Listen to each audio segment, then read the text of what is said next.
Hi everyone, welcome to Knowledge of Law. Guys, in this video we talk about Civil Procedure Code 908. Guys, CPC में हमने आपके साथ section 1 से लेके 10 तक डिस्कस किया था एंड इसके साथ हमने आपके साथ सीरीज स्टार्ट की थी ऑर्डर 1 से लेके 3rd तक। तो गाइस, इस वीडियो में हम बात करने जा रहे हैं ऑर्डर 4th की। ऑर्डर 4th किस चीज की बात करता है? Institution of suit. सबसे पहले थोड़ा सा रिमाइंड करते हैं गाइस, जब भी कोई पर्सन सूट फाइल करता है तो ठीक उसे कैसे फाइल करना है? फर्स्ट ऑफ ऑल क्या आएगा? Parties of suit. ठीक, कैसे कोई पर्सन किस किस को किस सूट में किस जो भी मींस ये प्लेंटिफ है ये डिफेंडेड है, इसने इन दोनों में कोई डिस्प्यूट हुआ है। ठीक, कोई भी डिस्प्यूट हुआ है तो ये वाला जो पी पर्सन है ये चाहता है इसके अगेंस्ट कोई भी सूट फाइल करना डी के अगेंस्ट।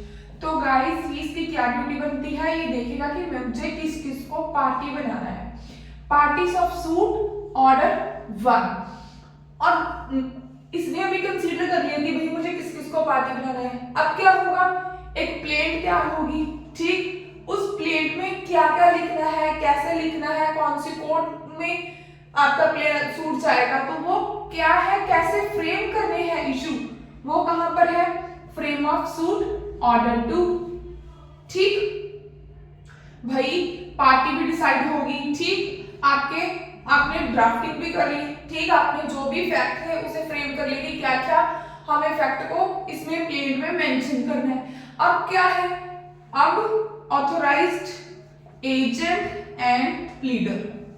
ठीक, ऑर्डर 3 कि कैसे हमें हमारा जो मैटर है, सूट है, उसको कैसे हमने आगे ट्रायल को कंटिन्यू करना है। ठीक गाइस, कौन करेगा? जहां तो फिर एजेंट आपके बिहाफ के ऊपर किसी भी पार्टी के, चाहे प्लेंटिफ चाहे डिफेंडेड हो। और इसमें एडवोकेट की क्या रिक्वायरमेंट है? ठीक, एडवोकेट आपका कोई भी मैटर है, जो कोई भी एडवोकेट है वो आपके मैटर में कैसे वो पार्टिसिपेट कर सकता है, कैसे वो वकालतनामा साइन होगा, कैसे वो आपके सूट को देखेगा। तो गाइस, एक चीज आप ध्यान में रख लीजिए, पावर ऑफ अटॉर्नी जो वकालतनामा होता है ये बहुत ही इंपॉर्टेंट होता है। इसके बिना कोई भी एडवोकेट आपके मैटर में कोर्ट को रिप्रेजेंट नहीं करता विदाउट द वकालतनामा। जब भी कोई भी वकालतनामा जब साइन हो जाता है उसके बाद कोर्ट का ये राइट बनता है उस एडवोकेट की बात को आपके केस में सुने। अगर आपका वकालतनामा किसी भी एडवोकेट का पार्टी के द्वारा साइन नहीं है, उसने अपना वकालतनामा कोर्ट में सबमिट नहीं किया, चाहे वो प्लेंटिफ के बिहाफ के ऊपर चाहे डिफेंडेंट के बिहाफ के ऊपर, तो गाइस कोर्ट उसे नहीं सुनेगी। ठीक, तो अब क्या है भाई, हमने थोड़ा सा देख लिया ठीक हमारा प्रीवियस चीजों को क्या है। अब इसके बाद हमारे सूट पार्टीज ऑफ सूट भी होगी, फ्रेमिंग भी होगी। अब क्या है, हमने एजेंट भी अपॉइंट कर लिया, एडवोकेट भी अपॉइंट कर लिया। अब क्या होगा भाई, अभी हमें ये है कि हमारा जो सूट है ये रेडी हो गया। इंस्टीट्यूट मींस फाइल कैसे होना है, ये कहां पर मेंशन है? ऑर्डर 4th में। ठीक, तो भाई इसे थोड़ा सा हम देखेंगे। इसके गाइस दो रूल, इसे हम देखेंगे तो इसके गाइस दो ही रूल है, रूल 1 एंड रूल 2। तो गाइस जो रूल 1 है इसके आगे 3 सब रूल्स हैं। ठीक, जिसे हम थोड़ा सा ध्यान से देखेंगे।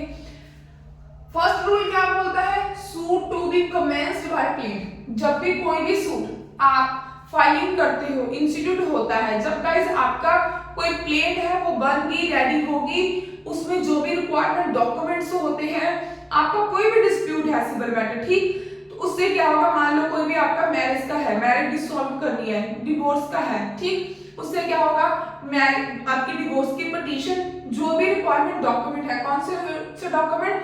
फॉर एग्जांपल मैरिज सर्टिफिकेट हो गया, दोनों आधार कार्ड हो गया, जो भी पार्टी सूट फाइल कर रही है, मैरिज की फोटोग्राफ्स होगी। ठीक, तो फिर जो भी उसके साथ आपका यहाँ पर आपकी मैरिज हुई है वो सारी के सारे बिल्स वगैरह हो गए।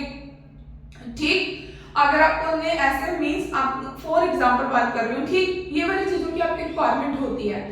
तो ये क्या होता है कि जब ये सारे के सारे डॉक्यूमेंट आपके अटैच होते हैं तो आपकी जो फाइल होती है वो रेडी हो जाती है प्लेंट के साथ। तो उसके बाद क्या होता है कि आपको इंस्टीट्यूट करना होता है। वही मेथड बताया गया है हमारे ऑर्डर 4th में। इसमें क्या है? सूट टू बी कमेंस्ड कैसे होगा? प्लेंट के द्वारा। हमने आपको बताया था प्लेंट। जिसमें आपने पूरे का पूरा लिखा था कोर्ट का नाम, party A so and so versus B so and so party का नाम, ठीक, जो भी है इसका ड्रेस वगैरह। तो इसके नीचे फिर आपका जो भी मैटर होता है वो आ जाता है, ठीक। कैसे होगा? प्लेट के द्वारा, ठीक ठीक भाई। और इसके बाद क्या है? एवरी सूट कैसे प्लेट होगा? इंस्टीट्यूट होगा, इंस्टीट्यूट होगा प्लेट के द्वारा, by plaint. Every suit shall be instituted, कोई भी जब भी कोई भी पार्टी सूट फाइल करना चाहती है तो गाइस वो प्लेट के द्वारा ही सूट फाइल करेगी। Every suit shall B complied with the rule, कौन से rule? Journal plating end plate, order 6 and 7। Requirement क्या है? ये हमारे दोनों 1 एंड 2 जो सब रूल्स है उनकी रिक्वायरमेंट है इसमें।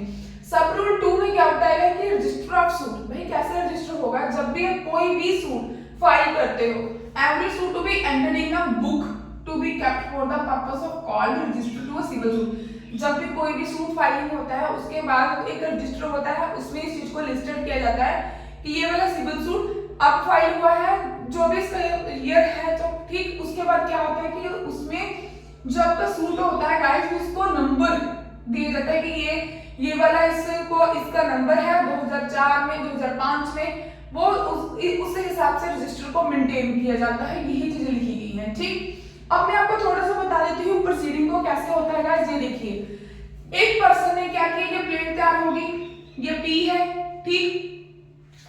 इसने क्या किया? प्लेट सूट फाइल हो गया। उसके बाद क्या होगा गाइस? इसने सूट फाइल कर दिया तो क्या होगा?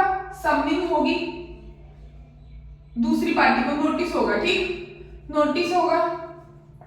नोटिस के बाद क्या होगा? दूसरी पार्टी की जब नोटिस होगा, नोटिस के बाद दूसरी पार्टी रिस्पोंडेंट अपेयर होते हैं तो किस पर जाएगा? रिटर्न स्टेटमेंट पर। रिटर्न स्टेटमेंट आ गई तो किसने फाइल की? रिस्पोंडेंट ने। अब प्लेंटिफ क्या ड्यूटी बनती है? रेप्लिकेशन फाइल करना, अगर इसमें कुछ उसने ऐड ऑन करना है, रिटर्न स्टेटमेंट का रिप्लाई देना है, रेप्लिकेशन होगी। उसके बाद कोई एप्लीकेशन अगर मूव करनी है, रेप्लिकेशन के ऊपर भी क्या होगा? कंसीडरेशन, ठीक। कंसीडरेशन में जो भी जैसे आपने इशू फ्रेम करनी है, इशू फ्रेम, ठीक। इशू फ्रेम होने के बाद क्या होगा? पीडब्ल्यू के ऊपर, प्लेंटिफ की विटनेस के ऊपर इसकी एविडेंस, उसके जितने भी इसने अपने गवाह करवाने, विटनेस करवाने के बाद क्या होगा? ये क्लोज हो जाएगी, ठीक, एविडेंस क्लोज। फिर रिस्पोंडेंट आरडब्ल्यू के ऊपर, ठीक। फिर इसके बाद आता है रिबटल, रिबटल एविडेंस। अगर प्लेंटिफ ने कुछ ऐड ऑन करना है, कुछ इसमें कहना है आर्गुमेंट्स में, वो बोल सकता है।